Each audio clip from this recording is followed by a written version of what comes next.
So Canada's going to hell in a handbasket. Is anybody surprised at this point in time that Bill C-11 that allows the CRTC, our version of the FCC, the Federal Communication Code, our version of that up here in Canada, passed through the House of Commons. Now it sits in the Senate, which...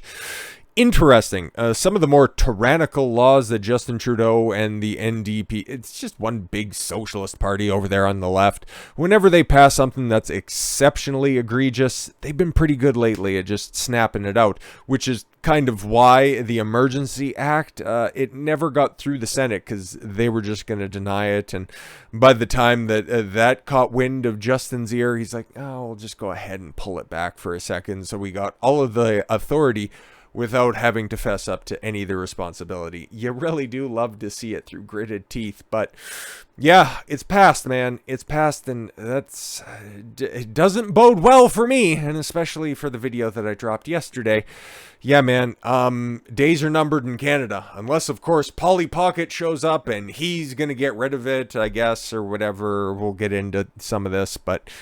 oh, man, given the fact that, yes, the CRTC, Canadian Television and Radio Council, now has regulation authority over what goes on online and what they're promoting in the dying form of mass media and CBC, we seen something very, very close to what we're going to dig into here, which unfortunately, taking a look at that rogues gallery that's up front, probably wants to do some digging into some currently illegal situations, but... we'll get to that when we get to it. So he slams, Polly Pocket slams wokeness, promises to repeal C-11 in keynote speech at Canada Strong and Free Networking Conference.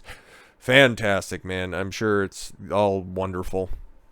Conservative Party leader Pierre Poilievre delivered a keynote address to close out the second day of Canada Strong and Free Networking Conference. To an empty ballroom where, okay. Polly Pocket asked whether everyone misses Stephen Harper. Yeah, because he was good and he navigated this country to better than anybody else could have during the global financial crisis in 2008. Like, if any Canadians remember, the Canadian dollar was one of the strongest in the world. It was trading at, I think it peaked at about $1.25 over the US dollar. Like, it was wild how good this guy did, but let's just call a spade a spade. All of the women were like, wow, we love Justin Trudeau's hair, and isn't he pretty? Let's vote for him. And here we are, 8 years into his reign, and how's your bank account doing? How's that $1.50 gas? That's what it is in my neck of the woods. How are those carbon taxes? How are those closed businesses? How is that 3 years of tyranny treating you? Well, they all just kind of err on the side of safety and security anyway, so they don't really care. Polly Pocket, yes, what did he go on to say? It would be nice to have a prime minister who doesn't admire China's basic communist dictatorship. Oh, and hitting all of the fucking talking points of all your TradCon nonsense. That's fantastic. But I'm going to repeal C-11. No, you're just going to use it as a campaign talking point. Listen, he's 1,000 times better than Trudeau, but he still simps for Ukraine. And he never once went outside and met with any of the freedom protesters or the freedom convoy protesters. He waited until everybody was towed away in order to just bang his stupid little drum.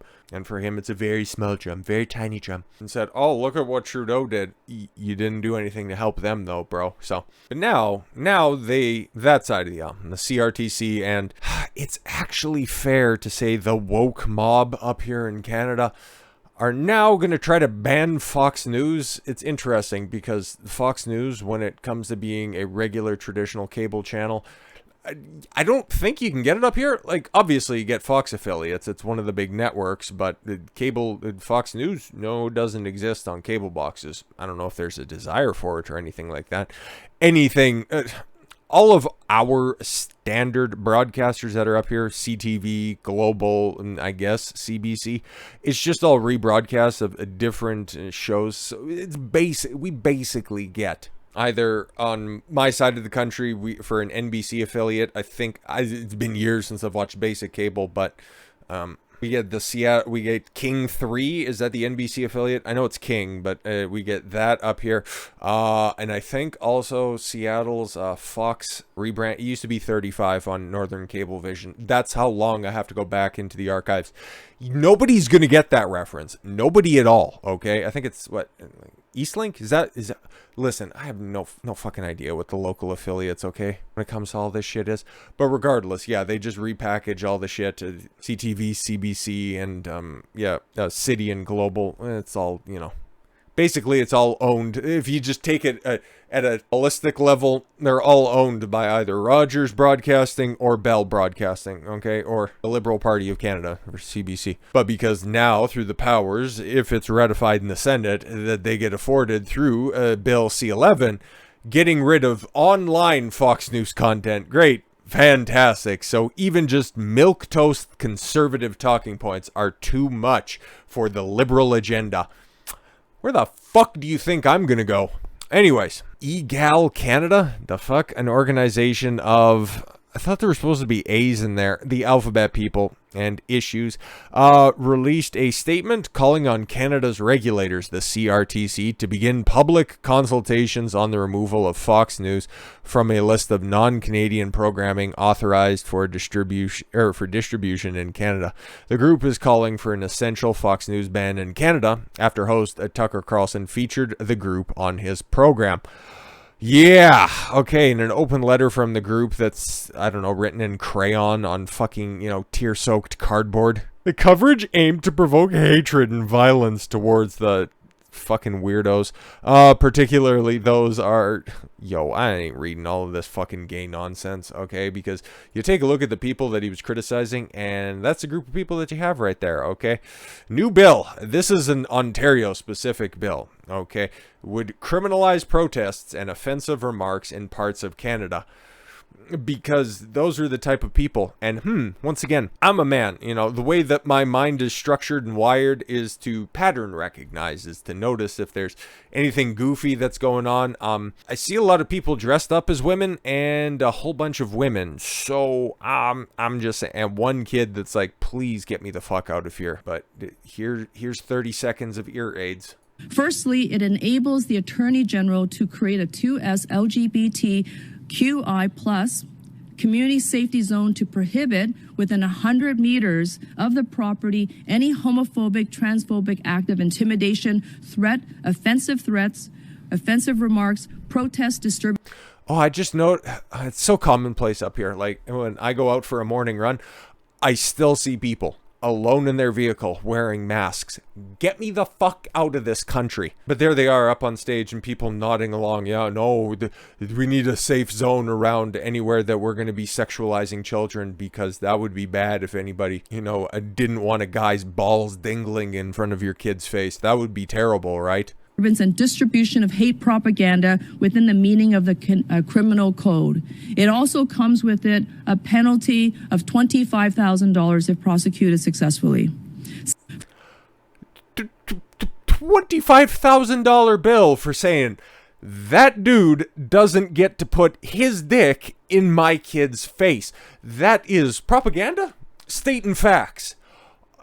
Fuck is going on? Because shit, I forgot what video that was, but that was fairly recently where we talked about that happening in Calgary specifically, and I died a little inside because Calgary's a beautiful place, but then I also hear that it's all riddled with druggies the exact same way that Edmonton was. My parents, last Thanksgiving, the most recent Thanksgiving, right? Like it's 6 months ago at this point in time, they were down in Edmonton and they said that, oh boy, it's real bad down there. A lot of tent cities, and Chinatown, which was always the shittiest part of Edmonton. If you know, you know, and if you don't, it totally makes sense. But it has nothing on Calgary's Chinatown, which is fucking beautiful, man, and elaborate and right downtown, well maintained, and probably the best one outside of Vancouver, or at least the one that's most, exorbitant and flushed out, if you will. And actually, now that I mention anything in Vancouver, well, just, make sure that you have appropriate vests so you don't get stabbed. So while that's happening in more conservative cities out west, you've got the entire province of Ontario just deciding, We just need to make another protected class. People that like to celebrate Halloween throughout the entire year. NDP, the Ontario NDP, a witch, drag queens, non-binary persons call for public safety zones around drag events because, of course, man. Oh my god. Yo, what the fuck? That dude's dyed his mustache purple. This is supposed to... Man, normally you could just laugh at that, but those are apparently serious people in Canada. Yo. The Ontario NDP has introduced a bill seeking to create community safety zones around drag events for children, in response to increasing protests and opposition from sensible individuals. As one drag performer claiming during a press conference that, a world without drag has never existed. Yeah, and it normally presages the fall of an empire, which, hey, take a look. Christina Wong Tam, who gives a shit, a fucking mental disorder, and is a MPP for Toronto Centre. Of course! Something so stupid could only come directly out of Toronto. Introduced a private members bill seeking to create safe zones of 100 meters around any establishment that is hosting a drag event, prohibiting homophobic, transphobic acts of intimidation, threats, offensive remarks, protest disturbances, and distribution of hate propaganda. Yo, man, what brings us here is deadly serious. Exactly. We just want to make a future where... play this all in context, okay? Those people right there, they want to fuck your kids, okay? That's exactly what they're trying to do, one step at a time. You already see them half naked, sometimes 3/4 naked, whatever you want to afford a little G-string for coverage. And you can kind of see it just from that still frame that's right there.